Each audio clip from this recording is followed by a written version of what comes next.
Hari ini kita akan kembali belajar firman Tuhan.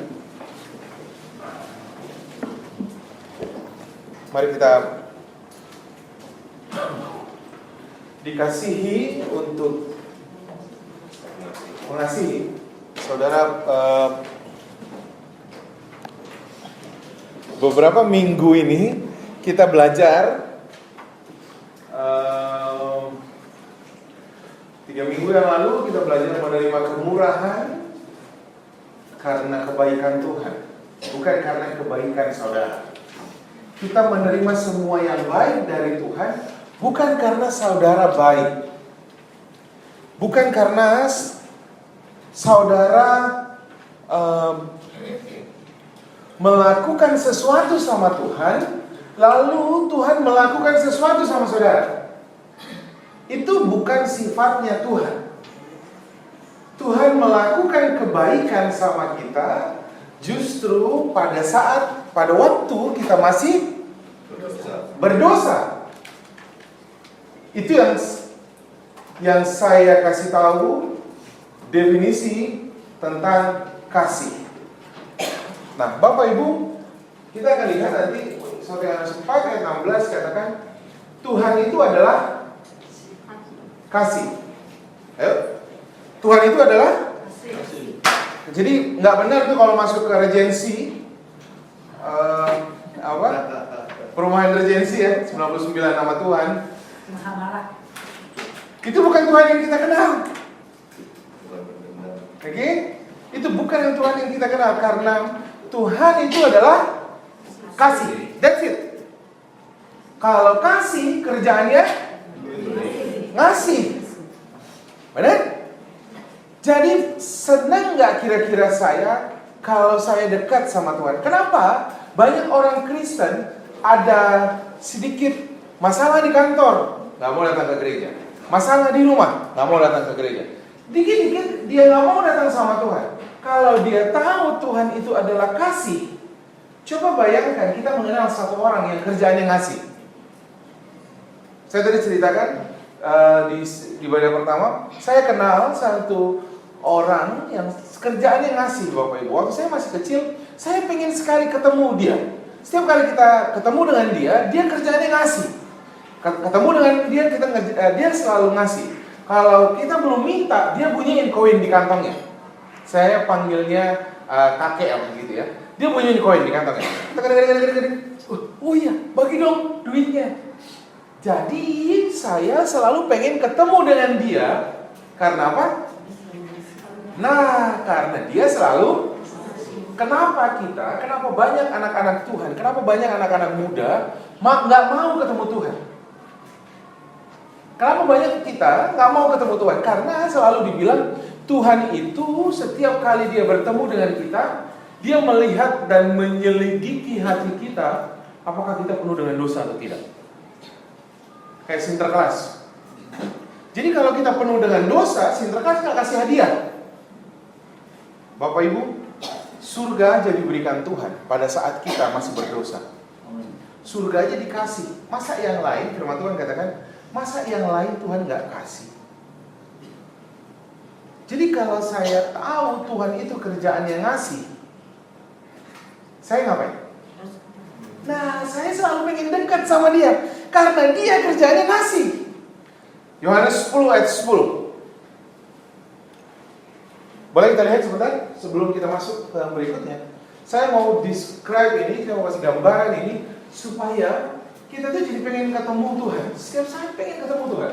Gak hanya di gereja. Yohanes 10 ayat 10. Oke. Pencuri, kita nggak usah ke situ dulu, ke yang B-nya setelah titik koma. Aku datang. Aku itu huruf besar huruf kecil. Siapa itu?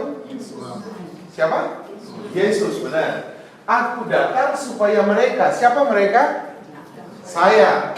Supaya saya mempunyai hidup.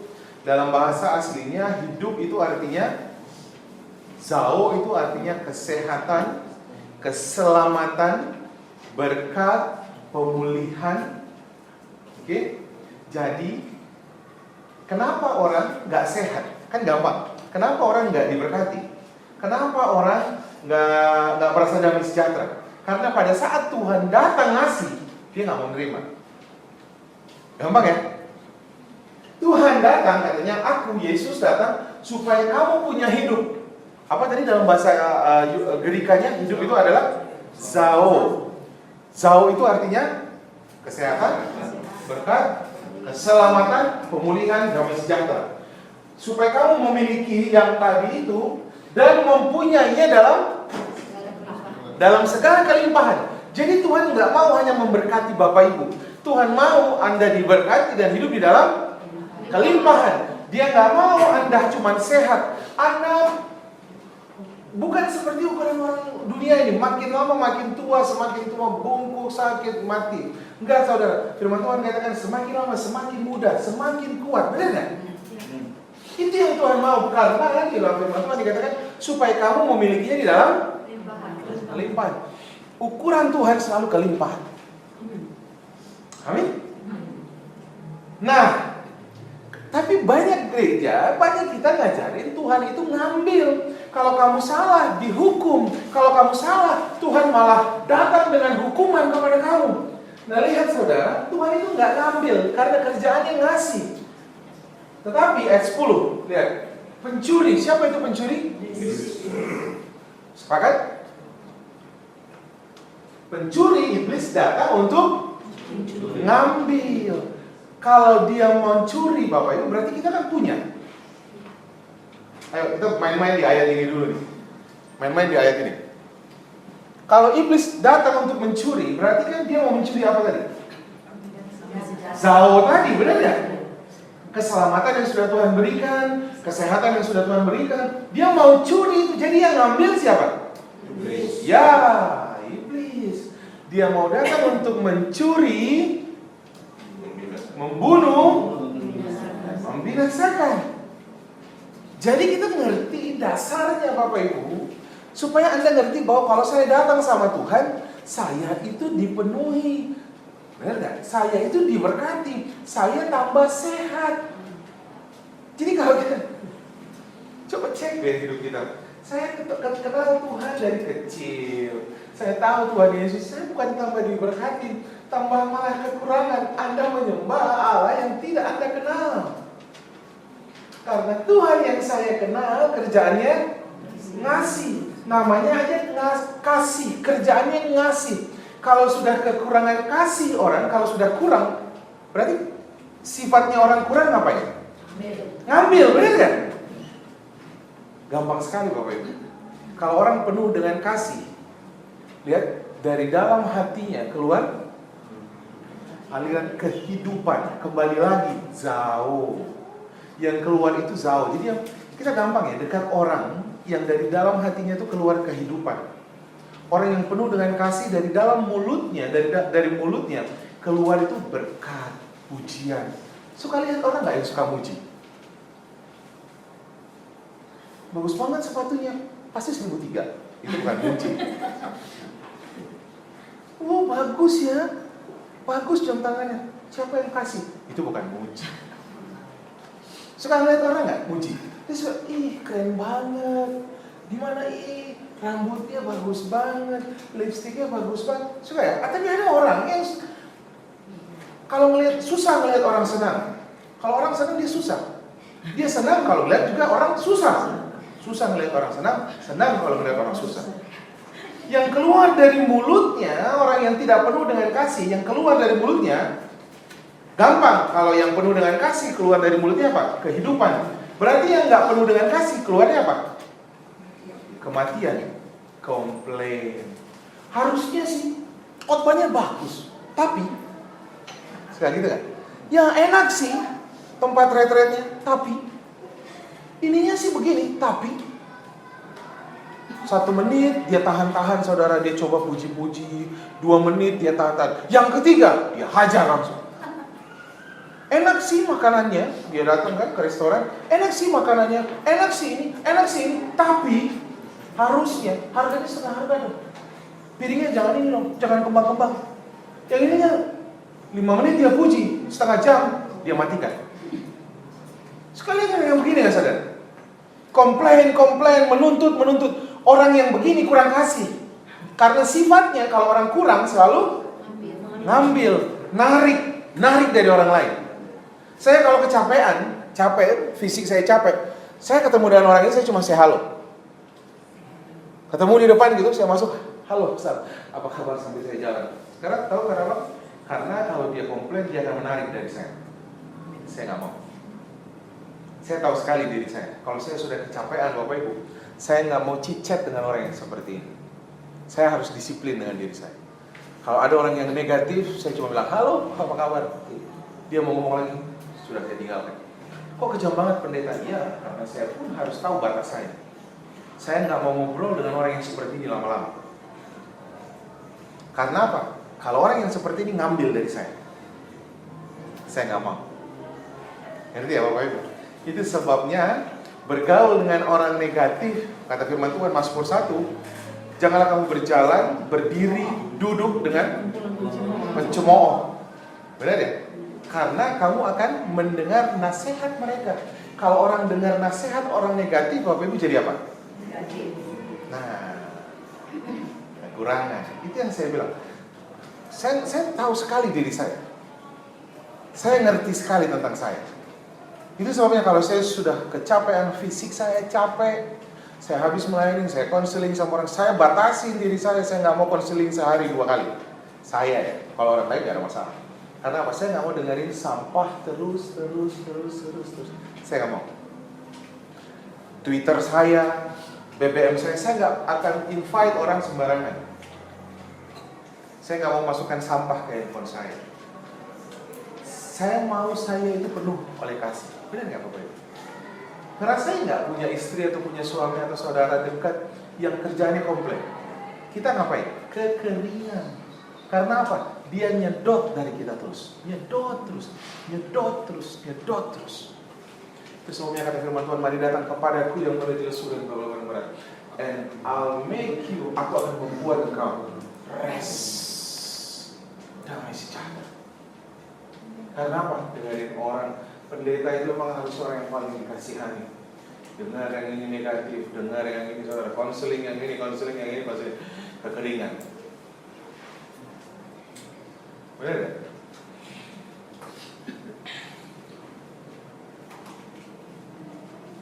Jelas dengan ayat ini? Kalau baca ayat, lihat dari depan, lihat dari belakang, lihat dari bawah Bapak Ibu. Iblis yang datang berusaha mencuri. Berarti kalau dia mencuri, kita sudah punya sesuatu. Kalau dia mencuri sesuatu Bapak Ibu, berarti yang Tuhan kasih tadi, aku datang supaya kamu memiliki hidup, itu yang dia ambil. Aku datang supaya dia mengambil damai sejahtera, itu yang dia ambil. Aku datang, waktu Tuhan bilang aku datang memberikan berkat, itu yang diambil sama iblis. Jadi gereja jangan senang. Ada orang yang ngajarin kamu sakit itu seizin Tuhan. Kamu miskin itu seizin Tuhan. Tuhan yang sudah merencanakan kamu sakit sekarang itu Tuhan. Semua Tuhan. Lihat, sifatnya Tuhan adalah kasih. Kerjanya adalah ngasih. Apa yang dia kasih? Zao. Amin Bapak Ibu. Jadi kalau kita nggak dapatkan zao, berkat, damai sejahtera, sukacita, keselamatan, karena Anda nggak mau menerima. Saya bikin simpel. Kemarin saya bilang gini, cara kerjanya Tuhan sama iblis itu sama. Shock. Iblis dan Tuhan itu sama Bapak Ibu. Iblis, Tuhan itu berdirinya di mana? Di depan pintu hati kita, kitab Wahyu katakan. Dia ngapain? Makanya ada lagu knocking on heaven doors. Dan dia ngetok di depan pintu hati. Lihat, siapa yang bukain? Siapa yang buka? Saya. Jadi Tuhan itu tidak bisa memaksa saudara. Hei kamu belok kiri, hei kamu belok kanan. Gak bisa Bapak Ibu. Lihat, Tuhan itu ngetok pintu hatimu. Bagian saya, oke Tuhan. Yes, saya mau. Itu bagian saya yang membuka. Persamaannya sama iblis apa? Lihat, waktu Kain marah, Tuhan datang. Ingat gak kejadiannya? Lalu Tuhan bilang begini, Kain, kenapa hatimu marah? Kalau hatimu marah, iblis sudah berdiri di depan pintu hatimu. Loh, siapa yang selalu berdiri depan pintu hati? Tuhan. Sekarang siapa lagi yang berdiri? Iblis. Jadi terserah saudara siapa yang mau saudara buka, benar nggak? Iblis pun tidak bisa bekerja dalam hidupmu. Makanya banyak anak Tuhan, makanya banyak gereja ceritain kebenaran, kebohongan tentang iblis, bahwa iblis itu luar biasa. Saudara harus percaya supaya dia bisa bekerja di dalam hidupmu. Pintu itu namanya iman, saudara. Percaya.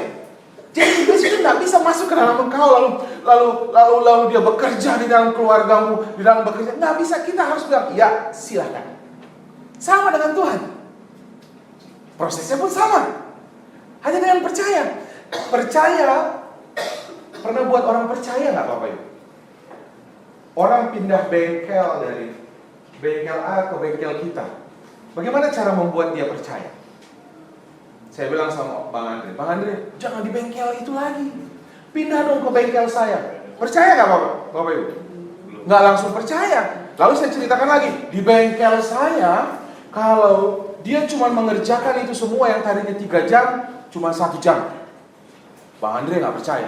Di bengkel saya Bang Andre, kalau dia bagusin, saya cuma bunyi, sejam beres. Apa yang sedang saya lakukan sama Bang Andre? Saya sedang cerita terus membuat orang percaya informasi yang disampaikan berulang-ulang. Baru Bang Andre bilang, oke, saya percaya. Lihat Bapak Ibu, percaya itu karena Anda mendengarkan terus menerus. Benar nggak? Baru timbul percaya.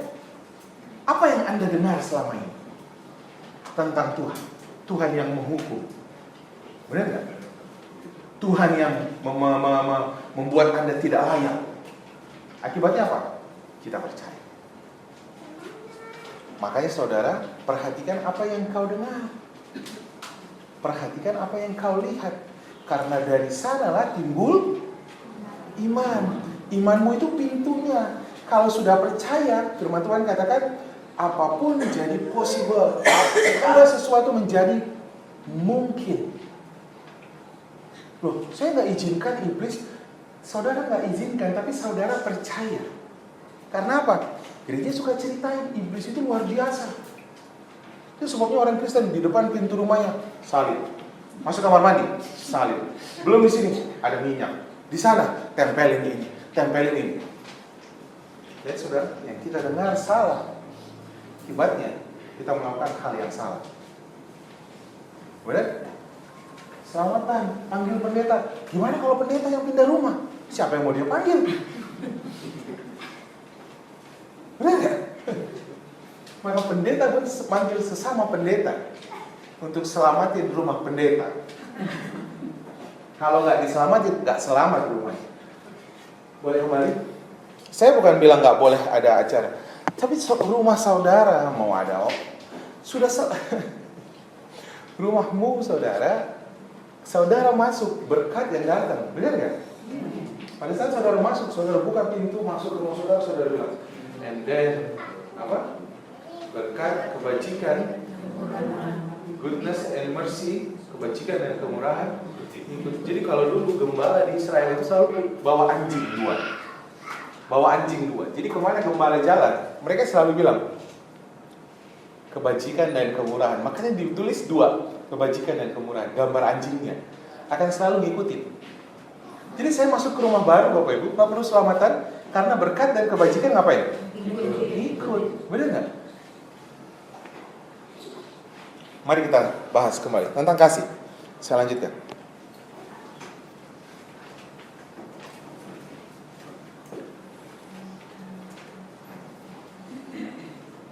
Lukas 10 ayat 30. Pada waktu itu Tuhan Yesus sedang bertanya jawab dengan ahli Taurat. Lalu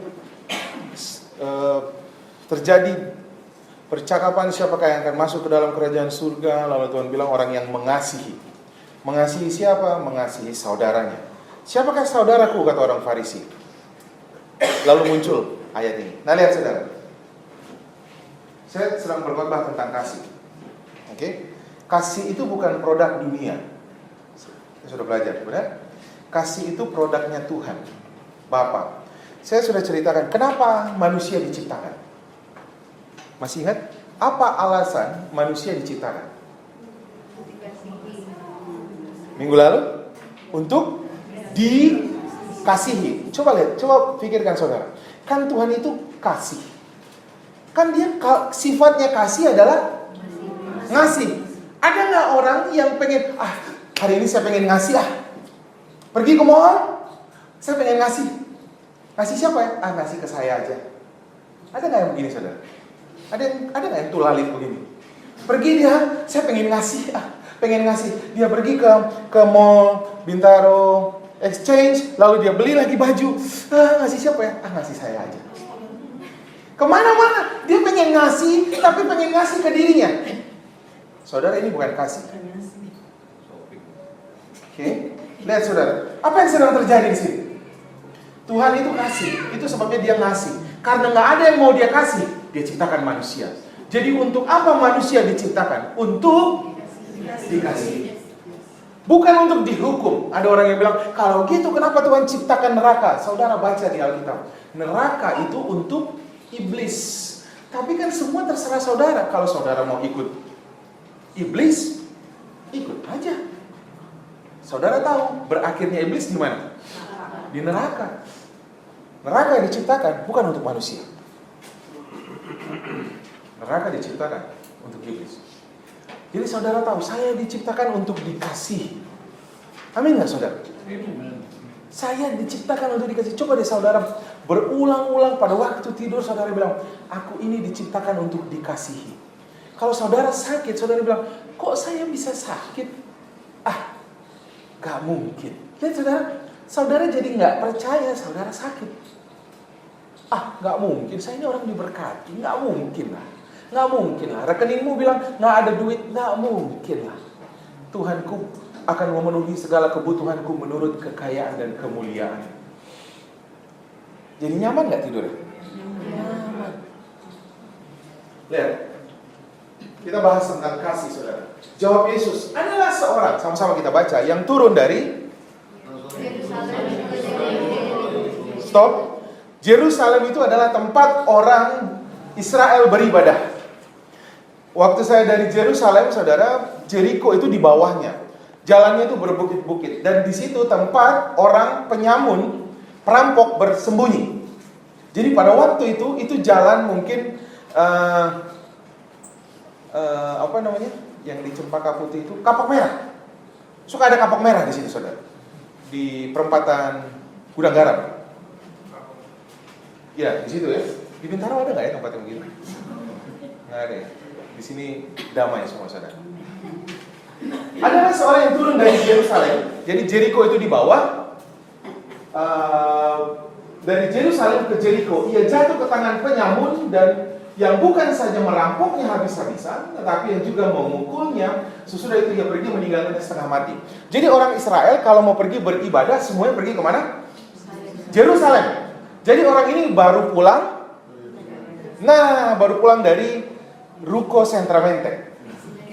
Jadi baru pulang ibadah, dirampok sama penyamun. Oke. Dapat gambarannya ya? Siapa yang baru pulang ini saudara? Orang? Oke, kita. Di dalam cerita ini siapa? Orang Israel.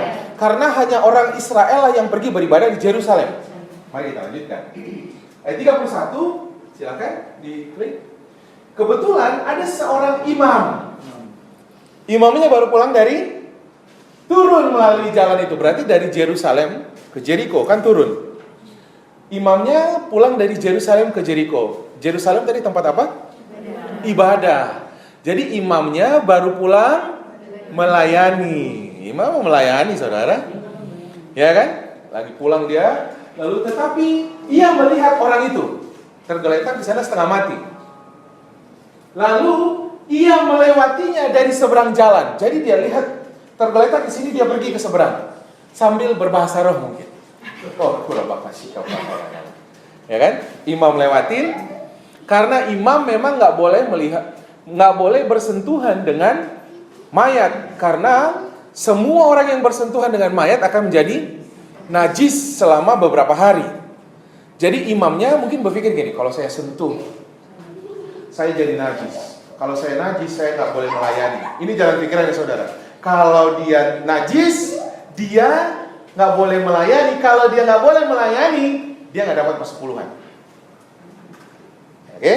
Jadi dia bilang, ya kalau saya nggak melayani, saya nggak dapat persepuluhan. Apa nanti anak istriku? Nggak dapat makan. Pikiran logis, benar ya? Lalu dia bilang, oke, saya nggak mau. Sambil bahasa roh tadi saudara. Demikian juga seorang Lewi. Lewi itu adalah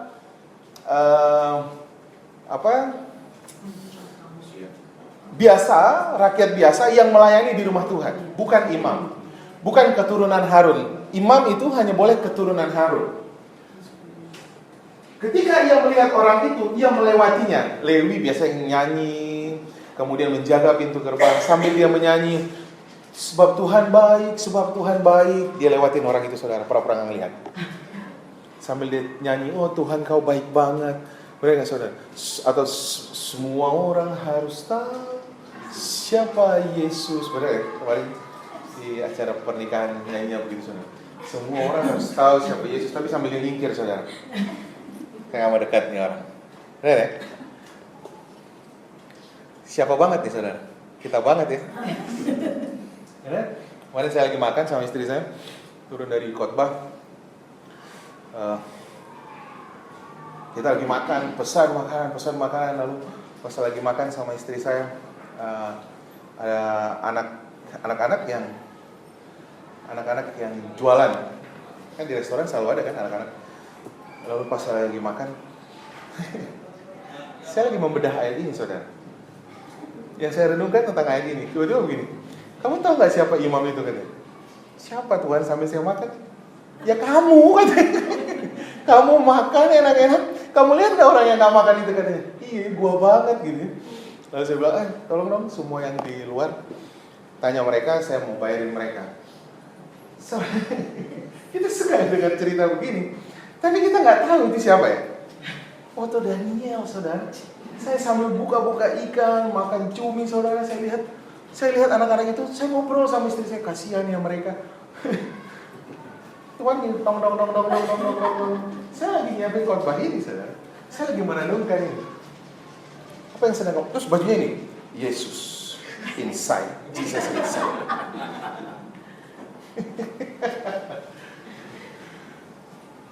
Singkat cerita, kita jadi makan bareng di sini. 10 ayat 33. Lalu datang seorang Samaritan, the good Samaritan,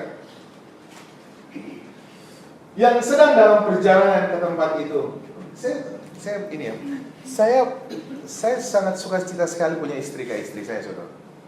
Mau makan sama siapa aja dia nggak peduli.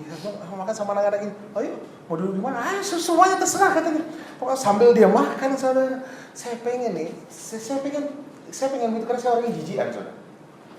Jadi kadang-kadang ngeliat orang, kok begini? Kalau istri saya mau makan di mana? Ayo bilang perlu di atas semuanya, makan semua, libas semua. Saya bilang, saya pengen belajar gitu dari orang yang seperti begini. Harusnya dia yang jadi gembala. Harusnya istri saya yang jadi gembala. Lalu datang seorang Samaria. Siapa ini Samaria, saudara? Samaria ini bukan baru pulang dari ibadah. Orang Samaria tidak beribadah di Yerusalem. Orang Samaria beribadah di Bukit Gerizim, di Sikem. Jadi orang Samaria ini nggak beribadah sama dengan orang Israel, karena orang Israel nggak mau beribadah dengan orang Samaria. Orang Samaria itu dulu kawin campur dengan orang Asyur. Mereka orang Israel bilang gini, mereka selalu menyebut orang Samaria ini anjing. Ingat perempuan Sirofenesia yang minta disembuhkan sama Tuhan Yesus? Lalu Tuhan Yesus bilang gini, tidak layak dia menerima mukjizat itu, singkat cerita. Lalu perempuan Sirofenesia ini bilang gini, bahkan anjing pun, dia sedang sebut siapa dirinya? Anjing. Ya, bahkan anjing pun bisa makan dari remah-remah dari Tuhan. Perempuan, orang yang bukan orang Israel, saudara, selalu menganggap diri mereka, selalu dianggap sama orang Israel apa? Anjing. Jadi saudara sekarang tahu nih siapa perempuan, siapa orang Samaria ini, yang selalu dianggap rendah sama orang Israel. Dia bukan baru pulang dari Yerusalem, bukan baru pulang ibadah. Bukan baru pulang dari ibadah, karena dia tidak beribadah di Yerusalem. Ketika ia melihat orang itu, Ia lalu datang Samaria yang sedang dalam perjalanan ke tempat itu, dan ketika ia melihat orang itu, lalu apa? Tergeraklah hatinya oleh belas kasihan. Lihat Bapak Ibu, kasih itu mengalir dari dalam keluar. Kita sudah belajar. Ini apa sih yang sedang terjadi sama orang Samaria ini? Saudara, saya tahu sekali orang ini pasti mengalami kasih Tuhan. Ini hanya perumpamaan, ini bukan cerita yang benar. Kenapa bisa terjadi seperti ini? Benar nggak? Benar Bapak Ibu? Ada banyak orang mereka bisa hidup enak, orang tuanya diterlantarkan. Ada banyak orang hidup enak, keluarganya diterlantarkan. Ada banyak orang makan enak, di sampingnya orang nggak makan.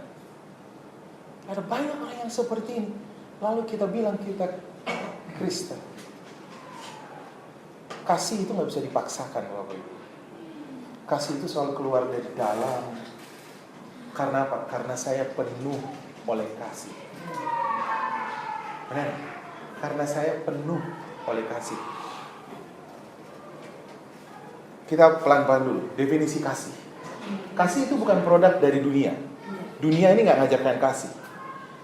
Kasih adalah perbuatan baik yang dilakukan kepada orang yang tidak layak menerimanya. Karena itu yang Bapa lakukan. Dia mati di kayu salib, lalu dia bilang begini, Bapa, ampunkanlah mereka. Siapa mereka? Orang yang menyalibkan Tuhan Yesus. Benar? Siapa orang yang menyalibkan Tuhan Yesus? Ya, saya dan saudara. Bukankah karena dosa kita dia mati di kayu salib? Jadi Tuhan bilang ini, Bapa, sekarang ampunkan mereka.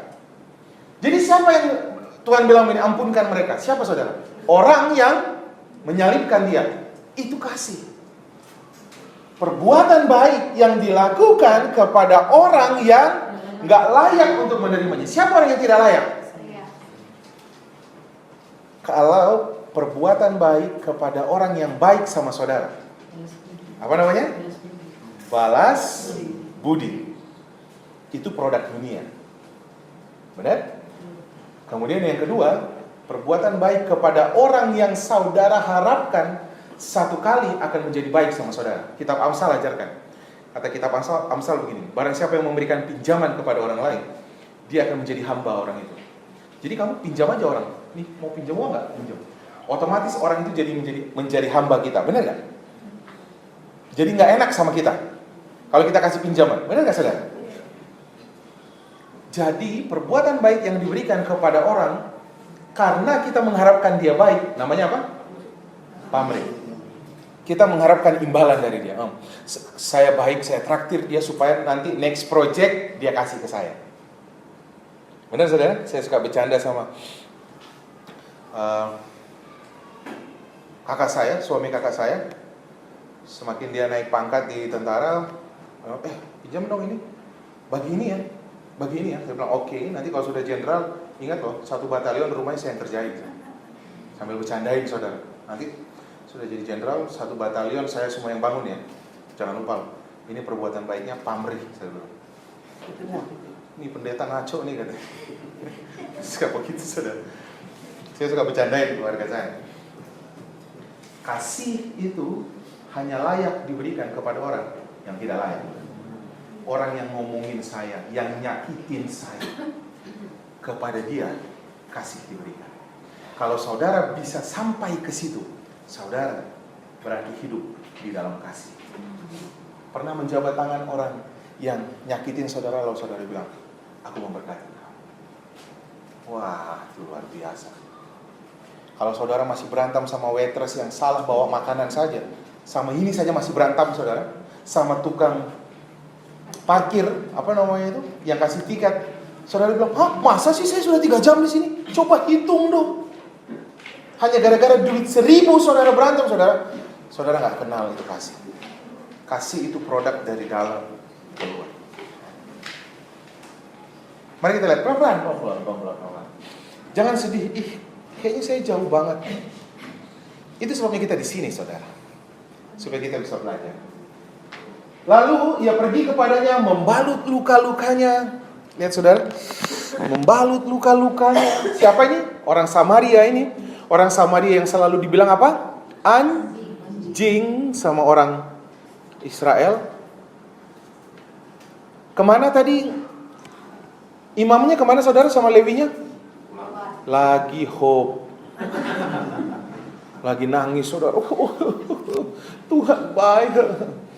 Orang Samarianya membalut lukanya setelah ia menyiraminya dengan minyak dan anggur. Kemudian ia menaikkan orang itu ke atas keledai tunggangannya sendiri, lalu membawanya ke tempat penginapan, lalu merawatnya. Keesokan harinya ia menyerahkan 2 dinar kepada pemilik penginapan itu, katanya, rawatlah dia, dan jika kau belanjakan lebih daripada ini, aku akan menggantinya waktu aku kembali. Saudara, jangan saudara pulang lalu mengambil kesimpulan saya mau melakukan itu. Jangan saudara, karena gak begitu caranya. Oke, ini caranya. Boleh kita lanjutkan? Silakan. 1 Yohanes 4 ayat 16, kita telah mengenal dan telah percaya akan kasih Allah kepada kita, karena Allah itu adalah kasih. Allah adalah kasih, dan barang siapa tetap berada di dalam kasih, ia tetap berada di dalam Allah dan Allah di dalam dia. Jadi kalau saudara mau melihat kasih saudaraku, saudara harus tinggal di dalam dia. Karena perbuatan kasih itu tidak bisa saudara berikan kepada orang karena orang paksa. Kasihi dong, lihat dong keluargamu, sayangin dong, lihat dong begini. Saudara itu gak bisa dipaksa. Karena itu bukan datang dari luar ke dalam, tapi dari dalam keluar. Saudara lihat tadi, orang Samaria ini memberikannya karena belas kasihan timbul dari dalam hatinya. Sekarang cek, kenapa kita gak pernah melakukannya? Karena gak pernah timbul kasih. Belas kasihan gak pernah timbul. Benar gak? Lagi ada pendeta nih, gak ada Bang Oto, ini gak apa-apa deh. Oke deh, saya kasih ini. Benar gak? Gak timbul karena belas kasihan. Bagaimana caranya saudara? Mari kita lihat. Boleh diklik? Saudara harus tahu kasih itu apa. Oke? Galatia 5 ayat 22. Semua orang tahu dan semua orang hafal. Kasih itu adalah ya, rekam deh. Nanti dia ikut. Buah tetapi, kata firman Tuhan, buah roh ialah stop, kasih. Buah yang pertama adalah, lihat saudara, jadi kasih itu adalah come on, sepakat, kasih itu adalah buah. Ada nggak saudara melihat pohon, lalu kita bilang, ayo berbuah, ayo berbuah, ayo berbuah. Supaya pohonnya berbuah, apa yang kita lakukan? Apa saudara? Supaya dia berbuah, apa yang kita lakukan? Ya, kita nggak berurusan sama buahnya, kita berurusan sama pohonnya. Buah itu bukan akarnya. Makanya orang selalu bilang begini, ayo dong kamu taat dong, ayo dong kamu ini dong, supaya Tuhan mengasihi. Saudara salah. Karena buah itu, karena kasih itu buah, bukan akar. Ngerti gak saudara? Kalau sama pohon, kalau saudara mau pindahin pohon, saudara mau pindahin pohon itu harus, yang penting harus ada apanya? Akarnya, benar gak? Sepakat gak? Kalau saudara mau pindahin pohon, yang saudara pindahin pohon itu harus ada akarnya. Nah ingat saudara, akar orang Kristen itu adalah dicintai. Oleh siapa? Oleh Tuhan. Kalau saudara tahu saudara dicintai, saudara tinggal terus di dalam Tuhan, otomatis berbuah. Lihat, saya akan ceritakan. Jadi sepakat nih, buah kasih itu adalah buah, bukan akar. Oke? Kalau saudara lihat dalam 1 Korintus, kasih itu adalah kasih itu deng lemah lembut deng. Orang Kristen kan suka nyanyi kan? Kasih itu lemah lembut. Naikin suara, naikin. Sabar, saudara. Matikan kalau nanti. Kasih itu murah hati. Itu sebabnya kasih itu buah. Apa yang dilakukan supaya berbuah? Berarti yang saya harus urus, apa yang harus saya lakukan supaya saya berbuah. Benar nggak saudara? Mari kita lihat. Pokok anggur yang benar. Saya dulu benci sekali cerita tentang pokok anggur yang benar. Karena apa? Saya diajarkan salah, saudara. Semakin saya baca ini, semakin saya mengerti. Semakin saya renungkan, semakin saya mengerti. Oke, jadi di sini ada 3. Firman Tuhan katakan begini. Akulah pokok anggur. Aku itu siapa? Yesus. Lalu Bapakkulah pengusahanya. Allah Bapa adalah pengusahanya. Selalu digambarkan seperti itu, saudara. Lalu saudara dan saya apanya? Hah? Ada yang mau jadi tanah? Saya potnya. Bagus, tapi nggak rohani, nggak ada di Alkitab. Saya orang Kristen apanya? Saudara dan saya adalah rantingnya. Oke, sepakat. Setiap ranting padaku yang tidak berbuah, berarti itu yang pertama. Ada ranting yang tidak berbuah. Oke. Lalu firman Tuhan bilang, yang tidak berbuah dipotongnya. Kata dipotongnya, Alkitab kita harusnya menerjemahkannya adalah airo. Terjemahan airo ini dalam bahasa Gerika adalah diangkat. Waktu saya di sana, saudara, di kebun anggur di Israel itu nggak ada orang. Setan semua, saudara. Nggak ada siapa-siapa, saudara, maksudnya. Karena semuanya dilakukan dengan teknologi. Disiramnya, jadi sewaktu-waktu semuanya sistem komputer. Vitaminnya ditembakkan dari tanah, airnya disiram. Jadi semuanya itu teknologi. Tapi ada satu manusia yang selalu jalan di situ. Ngapain dia? Dia akan mengangkat ranting yang jatuh di bawah. Jadi dia cuma jalan, satu orang aja. Luas itu, saudara, dia cuma jalan, diangkat, jatuh di bawah, diangkat. Karena kalau jatuh, dia tidak bisa berbuah. Oke? Kerjaan dia adalah mengairo. Firman Tuhan katakan, Bapakkulah pengusaha setiap ranting padaku yang tidak berbuah. Kenapa saya benci sekali dulu ayat ini? Karena dibilang begini, kalau kamu tidak berbuah. Buah itu tadi apa? Kasih. Kasih itu adalah apa? Buah. Balik-balik aja, saudara. Kasih itu adalah apa? Boleh diterjemahkan? 1 Korintus. Kasih itu adalah gitu ya. Kasih itu murah hati, sabar, sederhana, itu ya. Nah, itu kalau saudara dibilang buah, berarti yang ini orang nggak berubah-berubah karakternya, berarti nggak berbuah. Kira-kira gitu ya. Oke, saya ulang. Setiap ranting padaku yang tidak berbuah, tidak memiliki kasih, dipotongnya. Kata dipotong itu, saudara, adalah diangkat. Jadi Tuhan datang, kalau saudara nggak berbuah, Tuhan bukan potong lalu buang. Justru dia apa? Diangkat, diairo. Alkitab kita karena keterbatasan bahasa salah menerjemahkan. Setiap ranting padaku yang tidak berbuah dipotongnya, justru diangkat. Itu sebabnya, saudara jadi mengerti kenapa pada waktu Tuhan datang sama perempuan berdosa, perempuan Samaria, Tuhan datang ngapain? Menghukum dia nggak? Coba cek.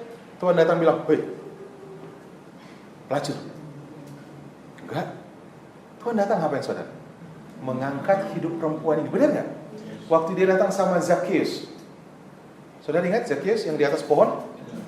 Dia bilang, "Zakheus, ngapain kau di atas pohon mangga? Ambilkan saya 5." Lalu Zakheus, saudara baca, diambilnya 5 lalu dia bawa sama Tuhan. Kita ngerujak di rumahmu.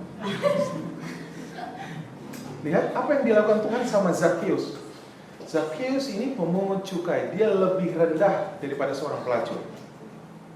Saudara, Tuhan datang bukan untuk menghukum dia, malah ngapain? Angkat dia. Benar?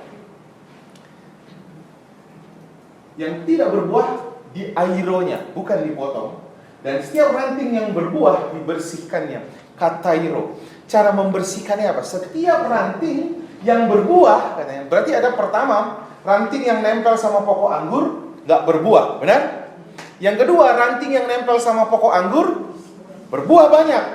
yang berbuah banyak, kata firman Tuhan, aku katairo. Kata katairo itu katanya, aku bersihkan dari ketakutan. Enak gak saudara? Lalu, supaya ia lebih banyak lagi berbuah. Saudara pernah lihat gak? Kalau punya kebun mangga, saudara, kalau dalam satu ranting banyak putiknya, apa yang dilakukan? Banyak buahnya kecil-kecil, apa yang dilakukan? Dipotong yang lain, supaya tidak terlalu banyak buahnya, supaya buah yang tinggal itu menjadi besar-besar. Ya kan? Ya kita orang Jakarta emang gak pernah lihat ini. Semua kita lihat di total itu besar-besar. Tapi proses menjadi besarnya, saudara, seperti itu. Kamu memang sudah bersih karena firman yang telah kukatakan kepadamu. Lihat saudara, cek ayat ini berulang-ulang dikatakan. Bersih itu karena apa? Firman. Saya ulang. Bersih karena dengerin firman. Mari kita sama-sama ulang. Bersih karena firman. Semakin banyak kita mendengar, saudara, coba deh kalau baca Alkitab itu, kenakan dia ke ayat yang lain. Firman itu gak bisa mengubahkan saudara kalau cuma didengar saja. Dia harus direnungkan. Itu sebabnya orang yang bolak-balik ke gereja tidak ada yang berubah dalam hidupnya. Karena apa? Dia tidak punya kemampuan untuk merenungkannya. Kemampuan orang untuk merenungkan firman itu yang mengubahkan orang. Benar gak? Saya lihat lagi. Ayat 4. Lihat saudara. Ayat 4, silakan. Ayat 3. Kamu memang sudah bersih karena firman yang telah kukatakan kepadamu. Lalu kata firman Tuhan begini, tinggallah di dalam aku dan aku di dalam kamu, sama seperti ranting. Sama-sama baca. Sama seperti ranting yang berbuah dari dirinya sendiri. Kalau dia tidak pada kamu, demikian juga kamu tidak berbuah jika kamu tidak. Nah, lihat. Masalahnya apa? Supaya berbuah, kerjaan kita ngapain saudara? Tinggal. Nempel aja sama Tuhan. Pasti berbuah. Itu sebabnya dikatakan di Mazmur 1 ayat 3, kata firman Tuhan, seperti pohon yang ditanam, lihat, ditanam di tepi aliran. Kerjaan iblis itu Bapak Ibu nggak mematikan kita langsung. Apa dia kerjaan dia? Membuat saudara jauh aja dari tepi aliran air. Membuat kita nggak dekat aja sama Tuhan. Kan kita tahu berkat itu adanya, minggu lalu saya ajarkan, berkat itu adanya di mana? Di gembala. Benar? Makanya Salomo waktu ditanya Tuhan, Salomo kamu minta apa? Kekuasaan, harta, apa lagi? Kekuasaan apa semua? Salomo bilang gini, aku minta hikmat. Saudaraku, hikmat itu kata firman Tuhan adalah siapa? Allah sendiri. Jadi Salomo bilang gini, aku minta kau saja Tuhan. Karena dia tahu, saudara, pada saat dia meminta Tuhan, yang lain ditambah, yang lain dia dapat. Benar gak saudara? Amin.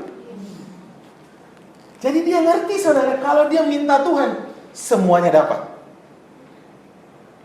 Pernah gak kau pikir sama saudara, kalau hari ini Tuhan datang sama saudara, hari ini Tuhan datang, tiba-tiba tertidur nih semuanya, cukrek mati lampu, Tuhan datang sama saudara. Lalu Tuhan bilang begini, anakku, mungkin gitu ya, suara Tuhan mungkin dalam. Tuhan kan gak mungkin datang, anakku, nggak, pasti jauh dari pikiran kita. Dia pasti datang bilang, anakku, apa yang mau aku kasih sama kamu? Coba deh saudara cek hari ini. Kalau Tuhan datang saat ini saudara, apa yang saudara bilang? Tuhan, aku mau kekayaan segunung. Ada orang suka ngomong gini, Tuhan, aku mau diberkati supaya aku bisa memberkati gereja. Mungkin ada 100 orang yang ngomong begitu sama saya, saudara. Dan 100-100-nya gak pernah jadi berkat. Lihat, Tuhan, aku punya kekuasaan yang banyak ya. Salomo tahu, dia bilang, aku mau Tuhan. Aku mau Tuhan. Coba saudara nanti pulang. Tiba-tiba Tuhan datang. Lalu nanya, apa yang kau mau? Saya harap saudara setiap hari punya jawaban, bilang begini, Tuhan, aku mau Tuhan. Saudara bayangkan setiap hari, saudara pergi ke luar negeri, saudara pulang, saudara bawa mainan, anak saudara cuma datang menyambut saudara hanya karena apa? Mainan. Dia bilang, mana mainannya mama? Saudara, oke, saya kasih mainannya.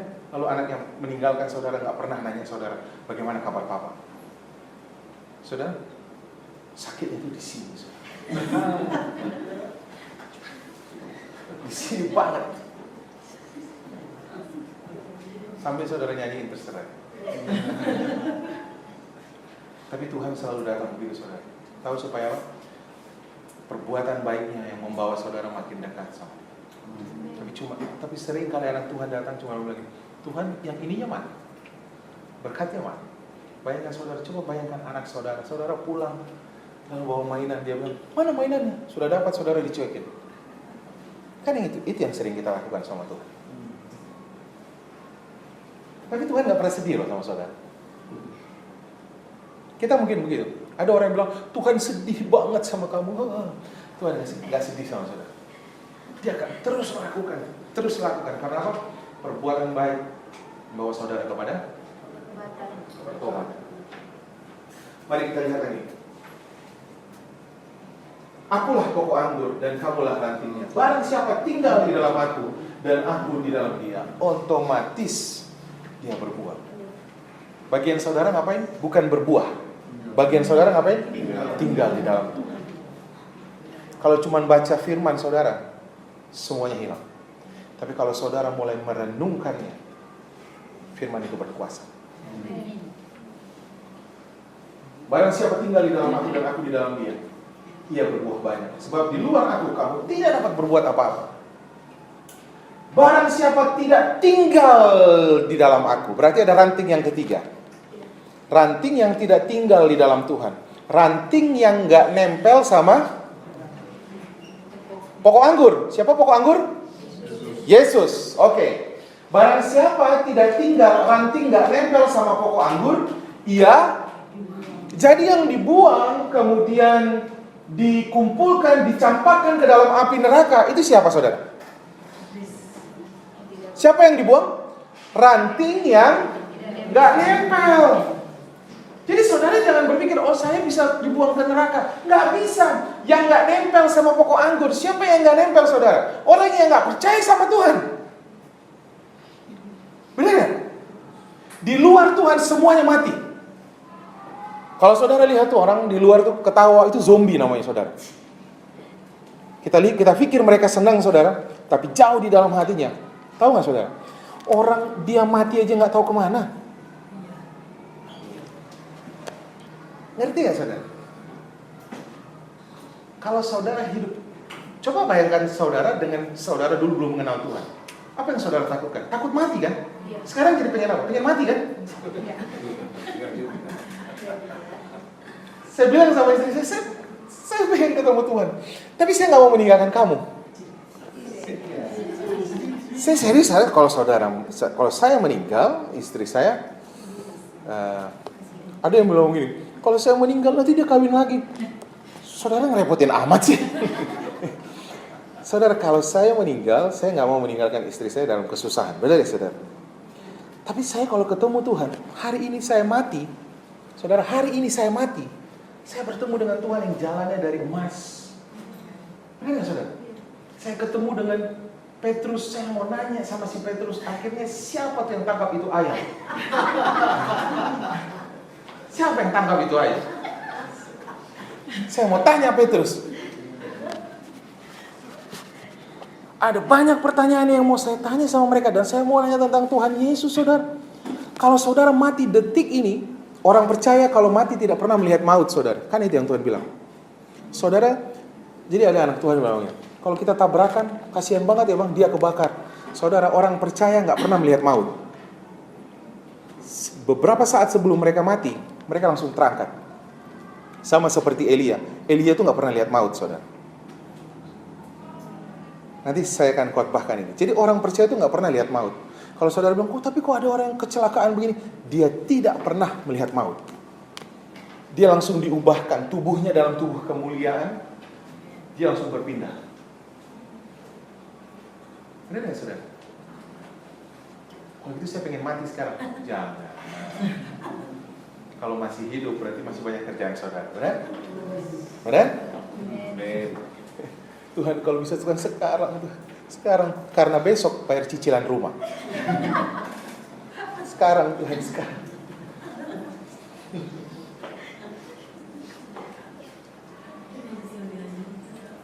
Boleh klik.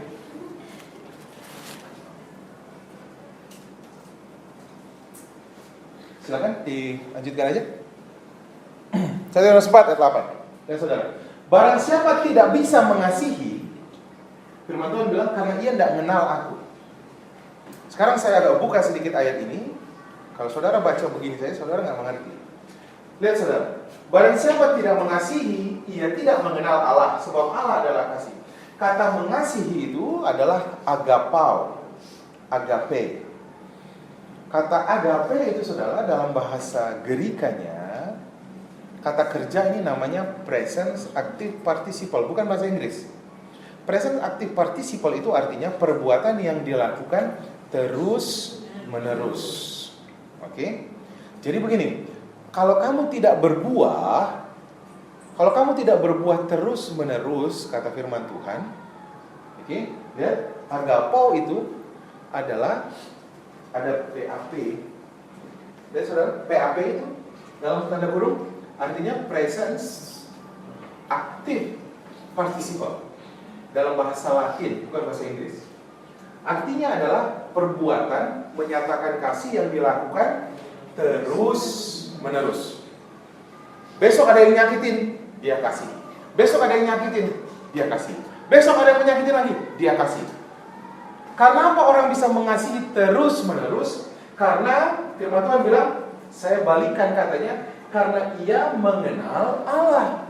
Kata mengenal itu ginosko itu dalam bahasa Yunaninya adalah kayak di kampus sih saudara, adalah the second aorist.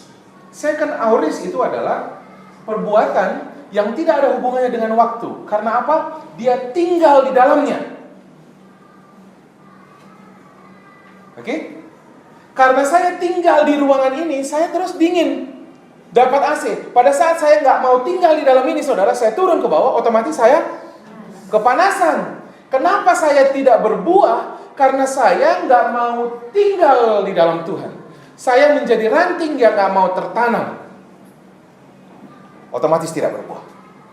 Jadi kenapa orang bisa mengasihi orang lain? Karena dia terus tinggal di dalam Tuhan, merenungkan Taurat Tuhan. Otomatis dia berbuah. Kata ginosko adalah mengenal, datang untuk mengenal, pengetahuan, untuk mendekat kepada Tuhan. Itu arti kata ginosko. Mari kita lanjutkan saudara. Nah lihat, ini ingat cerita ini, perempuan Samaria, pelacur, bertemu dengan Tuhan Yesus. Di kota apa? Sikar. Tuhan Yesus itu suka bikin perumpamaan begitu saudara. Dia bikin perumpamaan sama orang, dia bikin perumpamaan tentang penabur, karena kota itu adalah kota yang bercocok tanam. Kota Sikar ini, Sikar itu artinya drunken, peminum. Suka mabok saudara. Banyak lapo di situ. Banyak topi miring. Di sini banyak Tony Walker. Semua si Jack ada di situ. Ada di sini. Kota peminum. Itu sebabnya Tuhan memberi contoh tentang minum. Tuhan Yesus ngomong sama perempuan pelacur. Lihat saudara. Saudara akan ngerti satu hal di sini. Jawab Yesus kepada perempuan pelacur ini. Kalau saudara mau baca ceritanya, silakan buka di kitab Yohanes. Nanti di rumah. Dia bilang ini, barang siapa minum air ini, oke, Tuhan Yesus sedang ngomong sama perempuan pelacur yang sudah punya 5 suami, lalu sekarang saat ini dia tinggal bersama dengan yang bukan suaminya, tapi tinggal serumah dan melakukan hubungan seks tanpa ikatan. Lalu dia bilang gini, lihat, saudara tahu status perempuan ini ya? Oke, lihat, barang siapa minum air ini, Tuhan mau bilang gini, kalau kau terus lakukan apa yang kau lakukan sekarang, oke? Kalau kau terus lakukan, kau akan haus terus. Saudara enggak orang yang berbuat dosa? orang mencuri akan tetap mencuri. Tapi tahu nggak, mencurinya nggak pernah makin sedikit. Yang dulu mencuri 1 juta, sekarang 100.000. Besoknya 10.000, lalu hilang mencurinya. Nggak ada, saudara. Orang itu mencuri dari 10.000, 100.000, 1 juta, lalu lihat ayatnya. Saya buka sedikit ayat ini, boleh diklik sekali. Lihat, jawab Yesus kepadanya, barang siapa minum, kata minum itu tetap melakukan dosa ini terus, katanya. Kalau kamu terus tinggal terus sama perempuan ini, laki-laki itu, dan terus melakukan hubungan seks, katanya, kamu akan haus. Kata haus itu dipsao. Kata dipsao itu artinya sumur kamu itu akan semakin besar. Semakin besar, bertambah besar, terus. Sampai satu kali kamu kaget sama hidupmu. Hah? Saya sudah melakukan dosa yang sebesar ini. Karena apa? Sifatnya dosa semakin besar, bertambah besar. Kalau orang yang tadi cuma bohong sedikit, saudara, lama-lama dia bohongnya makin besar, dia mulai mencuri, dia mulai begini. Itu sebabnya saya katakan, kalau saudara jatuh di dalam dosa, melakukan dosa, jangan lakukan itu sembunyi-sembunyi datang sama hamba Tuhan. Apa yang harus saya lakukan? Karena hamba Tuhan yang saudara akui dosanya itu, saudara kan ngaku dosa itu. Saya suka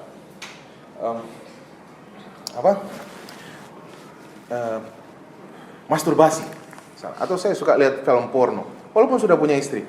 Saudara, ada banyak orang bilang begini, dia berhenti masturbasi kalau dia udah punya istri. Enggak, saudara. Saudara pasti tahu lah itu. Nggak ada, itu kejadian yang nggak mungkin, saudara.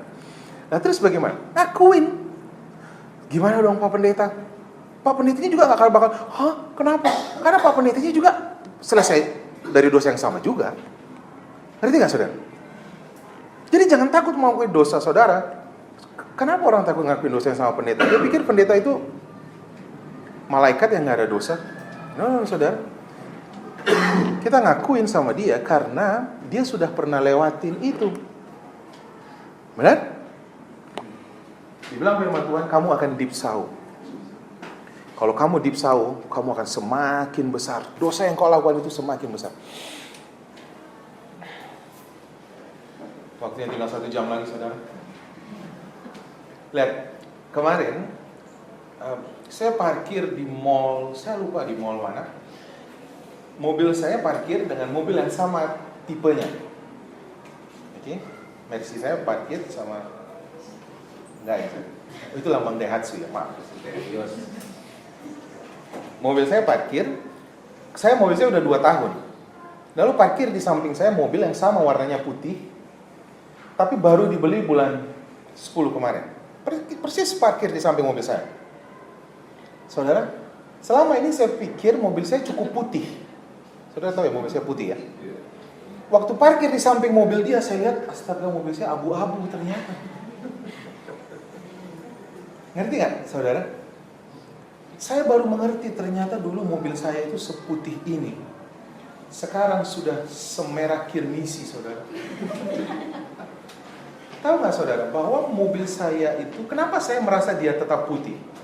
Karena berubahnya sedikit demi sedikit. Pada waktu di-compare sama yang baru, saudara, saya bilang mobil saya jelek banget. Saudara ingat, saudara simpan deh waktu saudara mulai ikut Tuhan dengan sekarang. Apakah semakin baik? Atau kita lihat, dulu saya memberikan semuanya, hidup saya, semua. Sekarang, saya memang ada di dalam Tuhan, tapi kok gak tambah baik? Saudara, karena berubah seperti itu, dia biasanya sedikit demi sedikit. Nggak ada orang yang jadi jahat tiba-tiba, saudara. Pasti sedikit demi sedikit. Itu yang dikatakan firman Tuhan, kamu akan dipsau. Sumur itu makin dalam, makin dalam, makin dalam, makin dalam. Satu kali kita dengar, loh, kok dia bisa melakukan itu semua? Kok tiba-tiba mobil saya jadi abu-abu, saudara?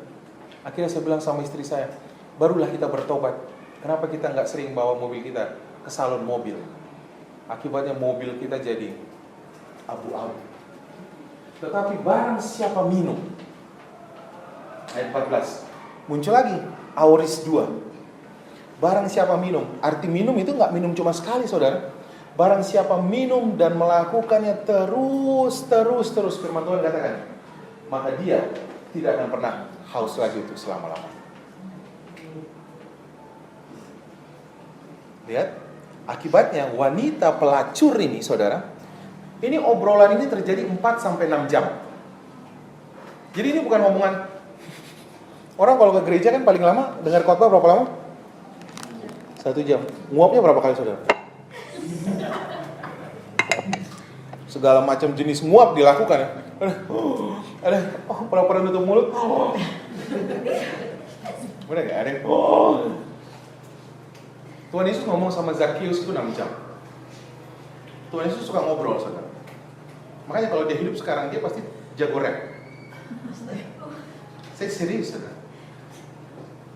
Dia ngomong sama perempuan pelacur ini 4-6 jam. Saya bersyukur perempuan ini tidak mengambil keputusan meninggalkan Tuhan pada waktu Tuhan Yesus masih ngomong. Sebentar ya, saya mau angkat jemuran. Sebentar, saya ada BBM. Nggak, saudara, dia dengerin. Apa yang terjadi sama perempuan pelacur? Ingat, dia pergi mengambil air pada waktu hari sudah tengah hari bangsa Israel itu, saudara, malam hari. Nggak ada orang yang ngambil air malam-malam, saudara. Saudara mengerti kenapa dia ngambil air malam-malam? Karena dia seorang pelacur. Dia malu dengan orang lain. Benar?